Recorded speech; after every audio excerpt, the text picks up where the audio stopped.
दूसरे पे थोप देते हो। और मजा यह है कि दुख भी अपने कारण मिलता है, सुख भी अपने कारण मिलता है। नरक भी भीतर है और स्वर्ग भी भीतर। अंततः तुम ही निर्णायक हो, क्योंकि तुम्हारी व्याख्या पर ही निर्भर करेगा कि क्या सुख है और क्या दुख है। चाहो तो सुख दुख जैसा हो जाता है, चाहो तो दुख सुख जैसा हो जाता है। क्षण में बदल जाती है बात। दूसरा निर्णायक नहीं, लेकिन मन सदा दूसरे पर मन को अटकाए रखता है। और जन्मों जन्मों से तुम यही कर रहे हो, दूसरे पर थोप रहे हो।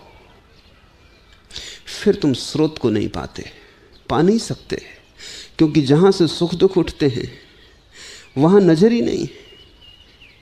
जहां से सुख दुख उठते हैं अगर वहां नजर हो जाए तो तुम सुख भी छोड़ दोगे और दुख भी छोड़ दोगे। तब जो शेष रह जाता है वही आनंद है।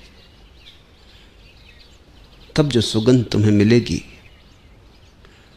तब जो सुवास तुम्हारे जीवन को भर देगी, वही मोक्ष है। जब तुम दूसरे पर देखते हो कि दूसरा दुख दे रहा है तो तुम्हारी कोशिश होती है दूसरे को बदलने की। स्वभाव था जो दुख देता है उसको बदलना है ताकि दुख ना मिले। अनंत लोग हैं, तुम उनको बदलने में लगे हो।